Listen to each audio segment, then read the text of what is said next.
I wish that this were centered a little better. Right there. You're going to look through this little booklet and the four-stroke engine. I'm going to show you a little animation on the four-stroke engine and the two-stroke engine. Okay? Four-stroke versus two-stroke. The main things I want you to get out of this. The three things an engine needs to run: gas, air, and spark. Okay? Think of what a fire needs to burn. Okay? If you have your lesson plan or your planner out, sometime by the end of the hour, write G period A period S period for the acronym GAS. Gas, air, and spark. When we say an engine needs gas to run, we don't just mean it needs gasoline. It needs air. You got to have air to breathe. It needs spark to start it. Okay, those are the three things the mechanic checks for when an engine won't start. I go, well, is it getting gas? Is it getting air? Is it getting spark? Okay, I just had a lawnmower that won't start, and I checked, it had gas in it. And just because there's gas in the tank doesn't always mean there's gas getting into the cylinder. Okay, sometimes you got a clogged fuel filter, air cleaner, air filter. Sometimes the fuel pump's bad, the carburetor could be clogged up. You got to make sure it's getting in there. To verify it's getting in there, lots of times you pull the spark plug off and you put a little starting fluid in there, starting fluid to get it started, and then if it starts, you know that, oh, it was not getting gas before, but it is now. I'm going to minimize this. I'll make it I'm going to shoot for under 15 minutes and just kind of give you the real quick version of the four-stroke engine. I have up on the board the Tech Target, ICE. ICE means internal combustion engine. The flame is taking place inside the cylinder. How many of you have a pretty good idea what a cylinder looks like? Okay, some do, some don't. And I don't know if you guys in your science classes have used a graduated cylinder yet. Okay, that's the one with the marks on it. Now, the main two types of engines are the four-stroke, and on this sheet up here that you're going to look through, this will make more sense after I go over it. It has the four strokes listed.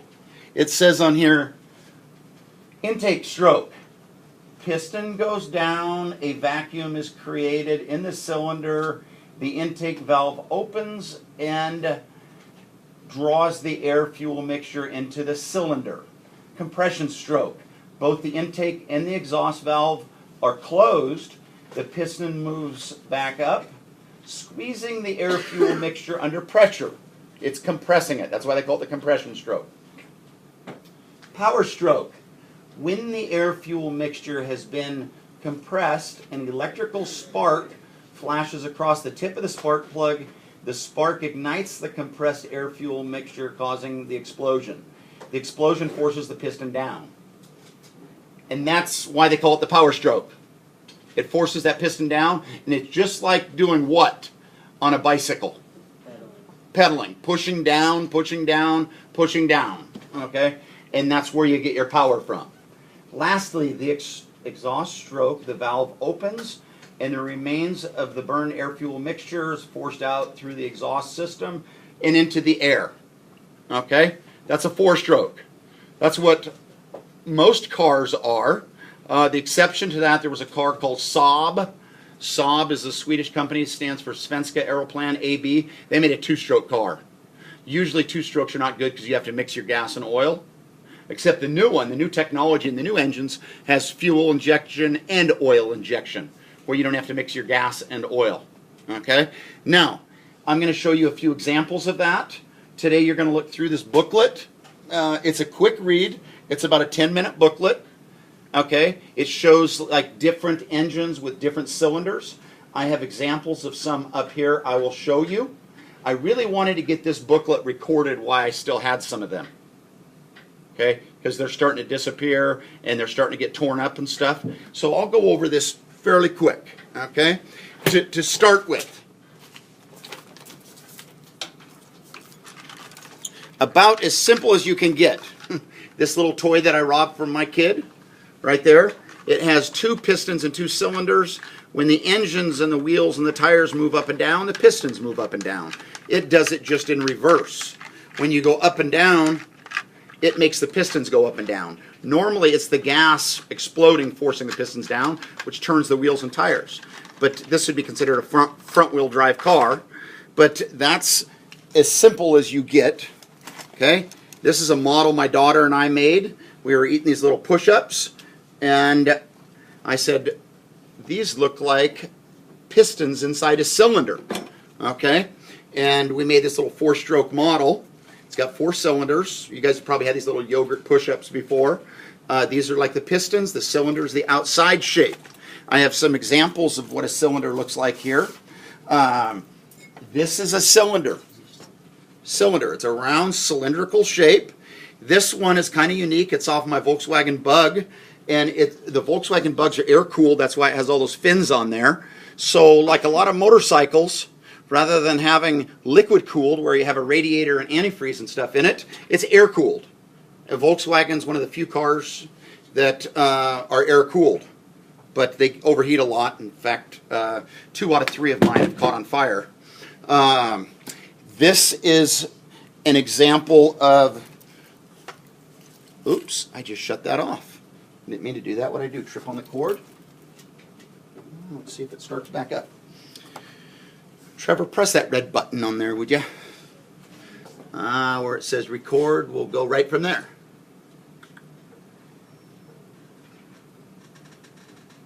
Okay, there's going. Thank you. Okay. I want to show you some of these examples because some of you don't want to get your hands dirty, right? So that's why I'm just holding these different ones up. These are the pistons. That's a piston. It goes inside the cylinder. I have one on my keychain out of a little remote control car. It's just a cute little piston. If you saw the movie Cars, the little cartoon one, remember the big race was called the Piston Cup? Okay, that's what they're talking about. The piston's what makes it go. Pretty much every car has a piston except for the Mazda RX-3, RX-7, RX-8. What do they have rather than a piston? They have a rotor. They're a rotary engine. Okay, Felix Wankel invented the rotary engine in 1959, and it talks a little bit about that in that book. But this right here, okay, those pistons inside the cylinders are what make it go. It's just like pedals on a bike. That bottom thing on the bottom of the piston is called a crank. On a bike, it's called a crank. Okay, on a bike, you push down on the pedals to make it go. On this, the gasoline exploding is what's making the pistons go round. Okay, I've talked before about how on a bike you burn fat, not fuel, and I said before I did an experiment to see how much gasoline, how many calories it had in it, and I have a whole other video about that. But I thought, okay, calories are fuel that you burn to make you go on the bike. They're now making cars that have biofuel, and they use kind of like corn oil, okay, methanol, ethanol, and I did some research and found that there are 31,000 calories in a gallon of gas. They're both units of energy, okay. I ride my bike to save gas, and so one time I thought, well, how much gas am I really saving? I have to burn 31,000 calories to equivalent of what's in a gallon of gas, okay. That's another good example of the piston. And then lastly, this one here, which I don't usually pass around, it's pretty heavy. This one is a rotary engine, Mazda. I told you that it doesn't have pistons, it has that rotor. Okay, that's the block. Oh, it's really heavy. Okay, rather than a piston, it has this guy right here, a rotor. This is usually kept right over here, and there's a little explanation of the rotary engine. The nice thing about the rotary engine, it spins around and it never stops spinning. A piston goes up and it stops at the top, goes down, stops at the bottom. You know what I mean? It's stopping at the end of each stroke. Okay? This does not do that. It is continuous momentum, so it goes very fast. Okay? That's the rotary engine, and then I have a couple other examples over here of different engines from a real small one. Okay? This is a little V8 engine. Gives you a pretty good idea what it looks like, what's in your parents' car probably if it's a V8. Then I have another one here that is a 4-cylinder. Stilson, go get me that other V8 over there. Yeah, hand that to Stilson. This is a 4-cylinder, and the cool thing about this one is you can see inside it. It's transparent. You can see the pistons, and you can see all the inner workings of it. Okay? This one here. This one has been broke many times. It's called a visible V8. It's been dropped, but Henry Ford came up with the idea of this V8. Okay? In fact, one of his famous quotes came from that. They said he told his guys to go make a V8 engine.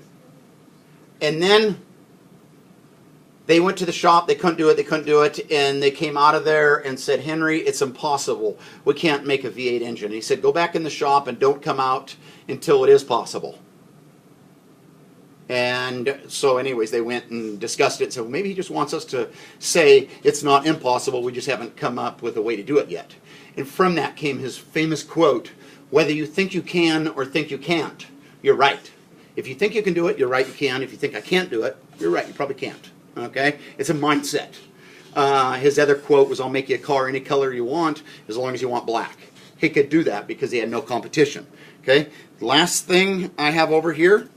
Well, this was over with my see-through stuff. This is an old see-through camera. Similar to what the GoPro is. It'll go underwater and everything, but it's about 50 years old. That was high tech at the time. And then the last thing I have on the automotive lesson, I've owned right around 100 cars. I think it's 93 or 94, and a lot of them I sold on credit where the people made payments to me, so I always kept a key from each one in case the person didn't make their payment and I had to go repossess it. Okay, so that's my keychain of all my cars that I've owned. I used to be a real car buff, but now I've kind of progressed into more of a bicycle, motorcycle, alternative energy stuff just to see how much gasoline I can save. I'm going to show you now, switching this. The 2-stroke engine is a lot of confusion for a lot of people, how it does 2 strokes versus 4-stroke. And if you don't get a chance to go through all this, at least go to YouTube sometime and look at the 2-stroke engine. Watch closely. You see 2-stroke engines constantly. They power weed whackers and chainsaws, model airplanes, boats, and all sorts of other stuff. The reason why they're so popular is because they have an incredible feature. For the power they produce, they are incredibly light. The key to the 2-stroke design is a piston that acts like a piston, a compressor, and an intake and an exhaust valve. If you watch a 2-stroke engine go through its 2 strokes, you can see exactly what's happening. Let's start with the spark plug fire. At this point, the piston is at the top of its stroke. The cylinder is full of air and gasoline that has been compressed. When the spark plug fires, it lights the gasoline. The gasoline bursts into flame and expands rapidly, driving the piston down with a lot of force. See this area? See how the exhaust goes out? It's filled with air and a mixture of gasoline and oil. As the piston moves back into this area, it compresses the mixture. As the piston gets near the bottom of its stroke, it uncovers a port. That port lets the exhaust gases escape into the exhaust pipe. Then, just a fraction of a second later, the piston uncovers another port. That port the blue is the fresh air and gasoline into the cylinder. Now the piston starts moving back toward the spark plug, compressing the air and gasoline mixture so the spark plug can fire again.